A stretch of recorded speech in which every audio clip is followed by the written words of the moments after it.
me, Alan. Lead software engineer at a company, let's call it Innovate Forward. Sounds fancy, but it's just a mid-sized tech firm trying to punch above its weight. My job is to stare at complex problems until they make sense, then translate that sense into code that makes the company money. It's a good gig mostly. I get to build things. I like the logic, the clean finality of a problem solved. There's a satisfaction in it that you don't get from most things in life. I lead a small team of guys who are all smarter than me in their own ways, which is exactly how you want it. There's Idris, our senior systems architect. He's been in the game for over 20 years. He's seen it all, from the dot-com boom and bust to the rise of the cloud. Idris has this permanent, slightly amused cynicism about everything corporate. He's forgotten more about network infrastructure than most people will ever learn. He's the foundation. If our systems are a house, he's the guy who designed the bedrock it sits on so it doesn't collapse into a sinkhole. Then there's Matthew, our data analyst. The kid is a wizard. He's quiet, barely says 2 words in meetings, but he can make data sing and dance. Give him a spreadsheet and a question, and he'll come back with a whole story, complete with charts and projections that are scary accurate. He's the guy who proves our instincts with cold, hard numbers. The 3 of us are the core of the technical department. We're the engine room of this company. We don't make a lot of noise, but we make everything run. For the past couple of years, things have been changing. The company got a new CEO, a woman named Hadley. She didn't come from a tech background. Her expertise was in marketing and brand management. Her whole thing was about image. She was very active on professional networking sites, always posting about corporate culture and empowerment. Specifically, female empowerment. Every all-hands meeting turned into a miniature TED Talk about smashing patriarchal structures in the tech space and fostering a culture of inclusive excellence. At first, none of us really cared. It was just corporate noise. We put our headphones on and wrote code. As long as we were left alone to do our jobs, she could talk about whatever she wanted. But the noise started getting louder. Promotions started getting weird. Good male engineers were getting passed over for women from other departments with less experience. When you asked why, the answer was always some vague HR speak about holistic value and diversifying leadership roles. Then she hired Greta. Greta was brought in as our new project manager. Her resume was all buzzwords: synergy, paradigm shifts, agile methodologies. It became clear within the first week that she didn't know the first thing about the technology we were building. I remember one meeting where she earnestly asked Idris if we could just download more bandwidth to speed up the servers for a demo. Idris, to his credit, just stared at her with a deadpan expression for a full 10 seconds before calmly explaining, "That's not how physics works." She would sit in our planning sessions, nodding along as if she understood, and then her only contribution would be to say things like, "Let's make sure we're leveraging our assets to maximize impact." We learned to just work around her. We'd have our real technical meetings in private, figure out the plan, and then just give Greta a simplified summary that she could put into her PowerPoint slides. She was essentially a human mascot for our department, and she was getting paid a manager's salary for it. And Hadley loved her. To Hadley, Greta was the perfect example of her new vision for the company. A strong woman leading a team of tech guys. We'd finish a major patch or a difficult feature launch, working through the night. And the next morning, a company-wide email would go out from Hadley congratulating Greta for her exceptional leadership and guidance in seeing the project through. Our names were never mentioned. We were just the team. It was grating, but we swallowed it. The work was still interesting, and the pay was decent. We were builders, not politicians. Then came Nexus. Nexus was our magnum opus, a new, from-the-ground-up software platform that was set to completely disrupt our industry. This wasn't just a project, it was our baby. For the better part of a year, we lived and breathed Nexus. I designed the core application logic. Idris architected a brilliant, scalable cloud infrastructure to run it on, something that could handle millions of users without breaking a sweat. Matthew built the analytics engine from scratch, a beautiful piece of work that could process vast amounts of data in real time. We poured everything we had into it. 16-hour days became the norm. Weekends ceased to exist. Our diets consisted of coffee, energy drinks, and whatever food could be delivered to the office. We argued, we debated, we rewrote entire sections of code at 3 a.m. because we found a better way to do it. It was the most challenging and rewarding work of our careers, and it paid off. We launched Nexus, and it was a monumental success. It worked flawlessly. Clients were ecstatic. The industry press started writing articles about us. Our little company was suddenly a major player. A few months after the launch, the news came down. Innovate Forward was nominated for the Innovation of the Year award, the biggest honor in our field. It was because of Nexus. For the first time in a long time, there was a real buzz of excitement in the office. This was it. This was the recognition for all that sacrifice. Hadley announced that the company would be buying a table at the awards gala, a fancy black tie event in a downtown hotel. We were all invited, Idris, Matthew, and I. Even we felt a sense of pride. Maybe this time, the people who actually built the thing would get a nod. The night of the gala arrives. We're all in rented tuxedos, feeling incredibly out of place among the sea of executives and venture capitalists. The ballroom is huge, chandeliers everywhere, waiters gliding around with trays of champagne. We make small talk at our table. Hadley is in her element, networking, laughing loudly, making sure everyone sees her. Greta is by her side, nodding at everything she says. We just want to get to the main event. Finally, after what feels like an eternity of boring speeches, they get to our category. The presenter, some tech celebrity, reads off the list of nominees. Our company's name is last. He opens the envelope, a dramatic pause.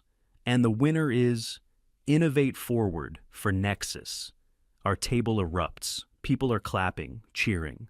I feel a genuine surge of joy. We did it. Hadley walks gracefully to the stage, looking like she was born for this moment. She accepts the heavy glass trophy and steps up to the microphone. She starts with the usual thank yous to the awards committee. Standard stuff. We're all watching the big screens, waiting. Then she pivots. You know, she says, her voice ringing with passion, when I took over this company, I had a vision. A vision to prove that the tech world, so long dominated by a certain way of thinking, was ready for a change. A murmur of approval ripples through the crowd. This award isn't just for a piece of software. This is a testament to what can be achieved when female leadership is empowered to lead from the front. My smile starts to feel a little stiff. Nexus was born from a different perspective. It was born from collaboration, from empathy, from the kind of intuitive design that can only flourish in a supportive, inclusive environment, free from the constraints of traditional, rigid hierarchies. I glance at Idris. His face is completely blank, but his eyes are like steel. He knows where this is going, Hadley continues, her voice swelling. This success would have been impossible without the brilliant women at Innovate Forward who are redefining what it means to be a leader in technology. Women who are smashing the glass ceiling with every project they touch. She holds up the award. And I have to give a very special thank you to the visionary who guided this project from conception to completion. Her tireless dedication and brilliant oversight were the driving force behind Nexus. Please give a round of applause for our phenomenal project manager, Greta. The spotlight swings over to our table and lands on Greta. She stands up and does this little, practiced, humble wave as the room applauds. My stomach feels like it's full of lead. It felt like a physical blow. Hadley mentions a few other women by name, from the marketing and sales departments, people who wrote press releases and made sales calls. Not a single mention of the engineers who actually created the product. Not a word about the architecture. Not a word about the code. Not a word about the data models. She doesn't mention Alan, Idris, or Matthew. In the official story of Nexus, we didn't exist. We were just part of the traditional rigid hierarchy that she had overcome. The speech ends. More applause. Hadley walks back to the table, beaming, holding the trophy like it's her firstborn child. "Isn't this wonderful?" she gushes to the table. I can't even make eye contact. I just stare at my water glass. The rest of the evening is a blur. People come by the table to offer congratulations. They all shake Hadley's hand. They all congratulate Greta. A couple of them nod vaguely in our direction, assuming we're just some junior code monkeys along for the ride. We are ghosts at our own celebration. The first thing I do when I get home is take off the stupid bow tie and throw it in the trash. I just stand in my apartment in silence. The feeling isn't just anger, it's a deep, profound sense of erasure, like someone just took a giant eraser and wiped our work, our effort, our existence right off the page. The next morning at the office is even more surreal. It feels like we've stepped into a propaganda film. There are new posters on the walls, big glossy photos of Hadley holding the award, with quotes from her speech in bold letters. Female leadership driving innovation. An email has already gone out to the entire company with a link to a blog post she wrote overnight. It's titled, "How We Replace the Old Boys Club with a Sisterhood of Success." It's a work of fiction. It paints a picture of her and Greta as a dynamic duo, brainstorming brilliant ideas while the faceless, nameless tech team simply executed their vision. It was the most insulting, dishonest thing I've ever read. I walk over to the tech department. Idris is at his desk, staring at his monitors, not saying a word. Matthew is there too, clicking away at his keyboard with a controlled fury. The air is thick with unspoken rage. No one has to say anything. We all know. We all feel it. Then the calendar notification pops up on my screen. Nexus 2.0 Kickoff Synergy Session. Organizer, Greta? Of course. We file into the conference room. Greta is standing at the front by the whiteboard, holding a marker, buzzing with a newfound sense of self-importance. "Okay, team," she says, her voice overly cheerful. "What a night. The energy is just incredible. Now, we can't rest on our laurels. We need to channel this amazing momentum into Nexus 2.0. She starts drawing on the whiteboard. It's a mess of circles and arrows, labeled with words like synergize, actualize, and future forward. It's meaningless. It's corporate art therapy. Hadley and I have been envisioning the next phase, she continues. We're thinking bigger, more disruptive. We need to operationalize our success and leverage our core competencies to create a new paradigm. I just stare at her. She's not just a mascot anymore. She actually believes she's the one in charge. She believes the story Hadley told on stage. Idris, who had been silent until now, speaks up. His voice is calm, almost dangerously so. "Greta," he says, "the current server architecture is running at 85% capacity. For the features you're vaguely suggesting, we'd need to completely re-engineer the data pipeline to handle the projected load. Have you given any thought to the specifics of that?" It's a simple, direct, technical question. Greta just blinks. You can see the panic in her eyes for a split second before the corporate mask slides back into place. "Right," she says, waving her hand dismissively. "Let's not get bogged down in the granular details right now, Idris. We're in the blue sky thinking phase. Let's focus on the what, not the how." That was it. That was the moment. The how was our job. The how was the part that took a year of our lives. And to her, it was just a granular detail, an afterthought. She saw us as glorified mechanics. You tell the mechanics what you want the car to do, and they're just supposed to make it happen. You don't thank the wrenches, you thank the driver. The meeting ends after another 20 minutes of her empty platitudes. We walk back to our desks. I look at Idris. He looks at me. I see the same thought reflected in his eyes. We are done being wrenches. A few hours later, a message pops up in our private group chat. It's from Idris. It's not a long message, just 2 words and a time. The pub, 6 p.m., I reply instantly. "I'm there." Matthew's reply comes a second later. "Me too." There's no more discussion to be had, no more venting. The time for that is over. Now it's time to plan. I arrive at the pub a few minutes before 6. It's a dive bar near the office, dark and quiet. The kind of place where you can have a real conversation without being overheard. Idris is already there, sitting in a booth in the back corner with a beer in front of him. He doesn't look angry anymore. He just looks tired, but resolved. I slide into the booth across from him. We don't say anything for a minute. The bartender comes over. I order a beer. Matthew arrives just as my drink does. He sits down next to me, puts his backpack on the seat. We sit in silence, the 3 of us. The architects of a multi-million-dollar product, sitting in a sticky booth, feeling like we'd just been robbed in broad daylight. Idris finally breaks the silence. "So," he says, taking a slow sip of his beer, "she really did it. Stood up there and told the whole world she and that empty suit built our engine." I just nod. The blog post was worse. She basically called us the old boys club that she had to overcome. Matthew, who has been staring into his glass of water, finally speaks. His voice is low and tight.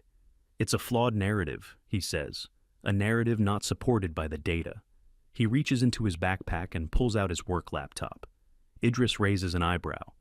"Bringing your work to the bar, Matt? That's new?" "This isn't work," Matthew says, flipping the laptop open. "This is an audit." He turns the screen towards us. It's covered in spreadsheets and graphs, but I can understand them. He's been busy. "I ran the numbers," he says, pointing to the first chart.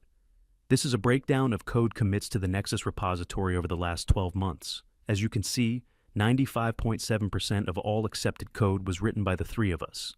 He switches to another tab. "This is a performance analysis of all major company projects over the last 2 years, correlated with the project leads. The projects led by our department have generated 82% of the company's net profit. The projects led by Greta have a net return of negative 16% after accounting for salaries and resources." He keeps going, chart after chart, data point after data point. He's quantified our value. He's quantified our contribution. And he's quantified the dead weight we've been forced to carry. It's all there in black and white, cold, undeniable facts. We are not just part of the company. In every measurable way, we are the company's value. Everything else is just packaging. Matthew closes the laptop. "The data is clear," he says quietly. "Our contributions are being systematically undervalued and reappropriated." Idris lets out a long, slow breath. He looks at me, then at Matthew. A slow grin spreads across his face. It's not a happy grin. It's sharp. "Well, well, well," Idris says. "It seems we have a bit of leverage." And that's when everything changed. We weren't just 3 angry guys in a bar anymore. We were 3 strategic assets with a plan. The plan we hatched in that bar wasn't born from a single flash of brilliance. It was more like assembling a piece of machinery. Each of us added a critical component. Idris, the veteran, provided the strategy. He laid it out for us. Quitting was easy. Anyone could quit. But if we just walked out one by one, they would control the story. They'd paint us as disgruntled, difficult employees. They'd manage our departures, hire replacements, and the machine would keep churning. He said our move couldn't be a complaint. It had to be a statement of value, delivered at the moment of maximum operational impact. That's when my eyes lit up. The big client presentation for Nexus 2.0. It was in 2 weeks. It wasn't just a sales pitch. It was a deep dive technical demonstration for their entire engineering leadership. The client was our company's white whale, a massive enterprise account that would secure our financial future for the next decade. Losing that contract wouldn't just be bad, it would be catastrophic. That was our moment, the point of maximum leverage. Matthew provided the tactical advantage. He said our resignations needed to be clean and professional. No angry letters, no dramatic confrontations. Just a simple 2-sentence email sent simultaneously. He said we should also prepare our documentation, but not just any documentation. It had to be maliciously compliant.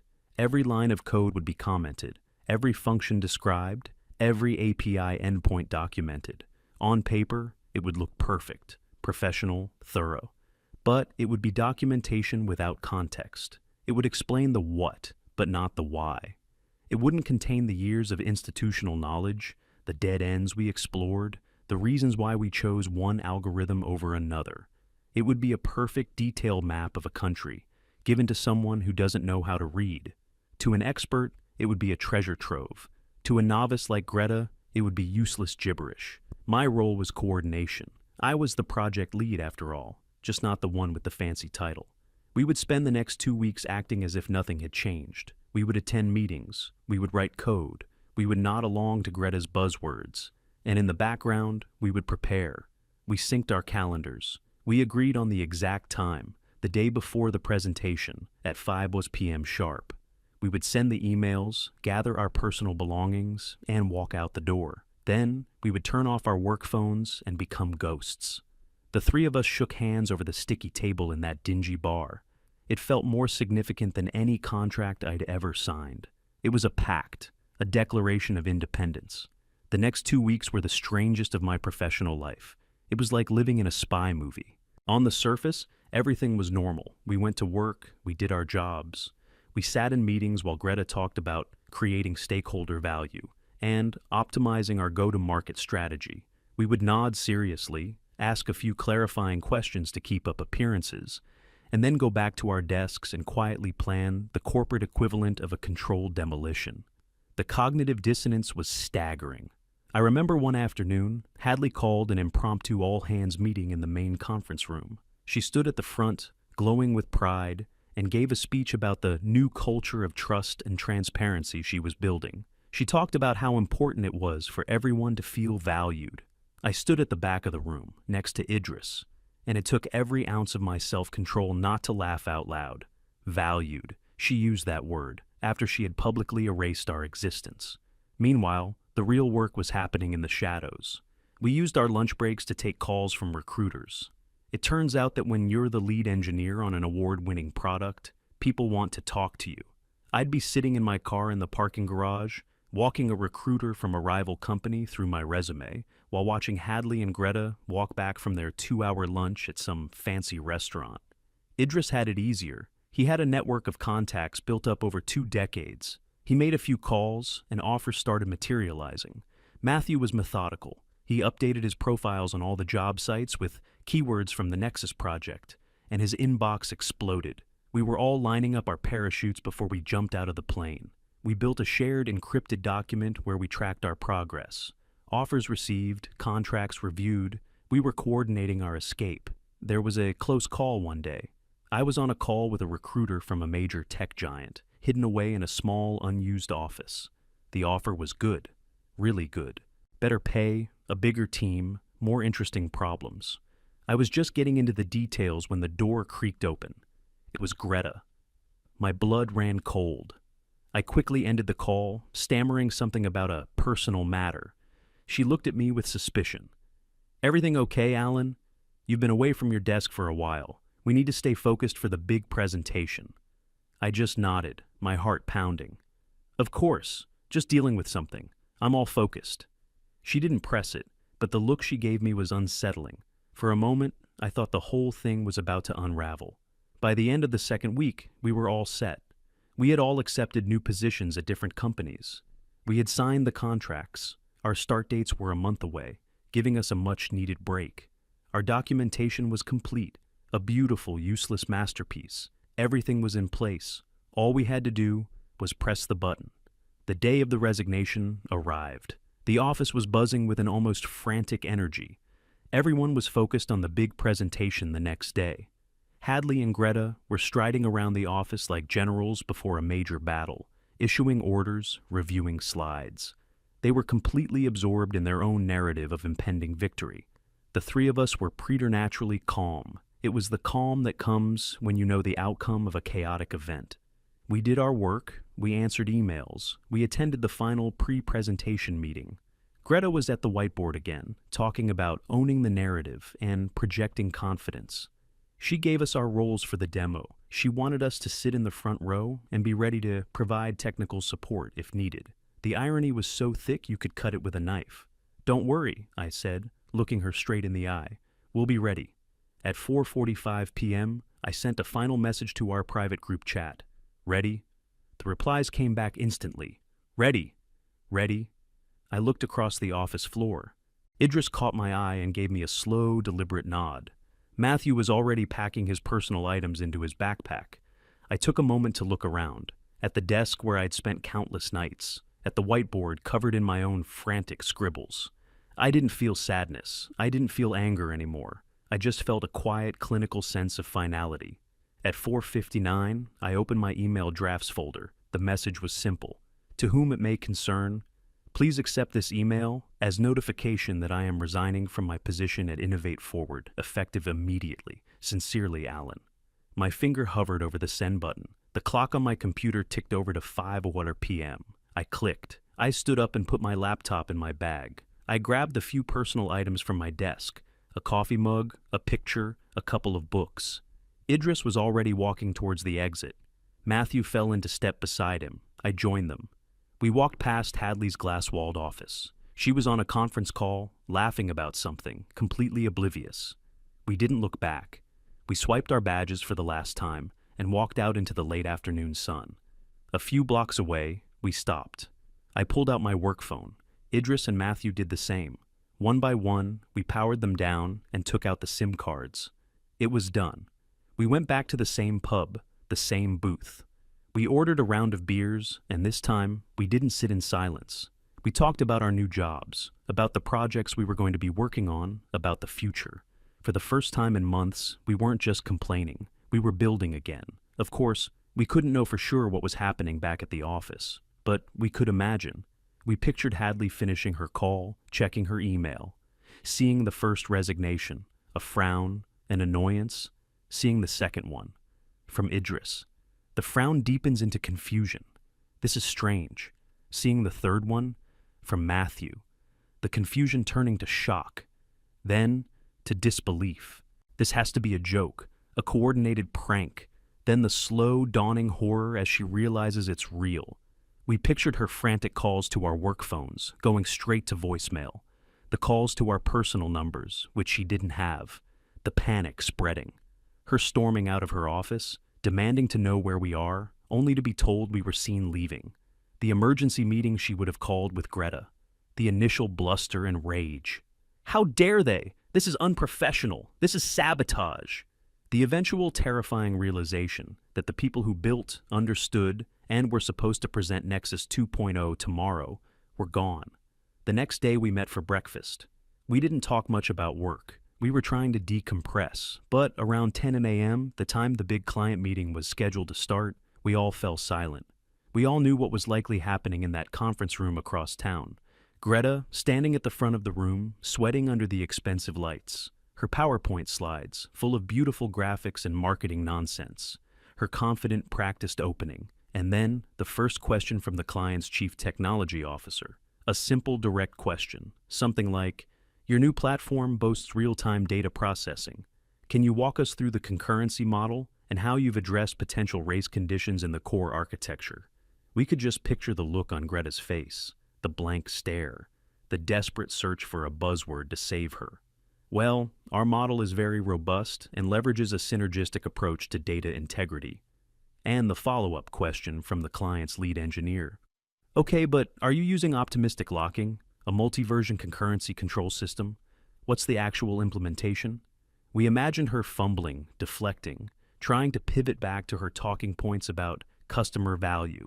We imagined the growing looks of confusion, then annoyance on the faces of the client's technical team. They weren't there to hear a sales pitch. They were there to inspect the engine, and the person presenting to them didn't know how to open the hood. We pictured the moment when the client's CTO would hold up a hand and say, "I think we've heard enough. Who actually built this?" The fallout was faster and more spectacular than we could have ever imagined. A friend of Idris's who worked for the client company messaged him later that day. The message said the meeting was a complete and utter train wreck. The client had pulled out of the deal before lunch. The news must have ripped through the company like a shockwave. Within a week, the first articles started appearing in the tech press. They were vague at first, talking about a sudden leadership shakeup at Innovate Forward.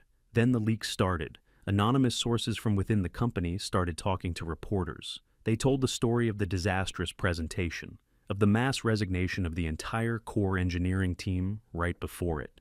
The stock price of our former company, which was publicly traded, nosedived. Then came the Glassdoor reviews, a flood of them. Current and former employees, finally feeling safe to speak, writing scathing accounts of the toxic culture, the cronyism, the complete disconnect between management's public image and the reality of working there. Hadley's name was mentioned in almost every single one. The board of directors had no choice. 2 weeks after our departure, the official announcement came. Hadley was stepping down as CEO to pursue other opportunities. We all know what that means. A few weeks after that, the three of us got a call. It was from the CEO of one of the biggest and most respected tech firms in the country, a direct competitor to Innovate Forward. He wanted to meet with all three of us, together. We went to their headquarters, a massive, impressive campus. The CEO wasn't like Hadley. He was an older guy who was a legendary programmer back in the day. He still had a whiteboard covered in system diagrams in his office. He was an engineer at heart. He didn't beat around the bush. He told us he had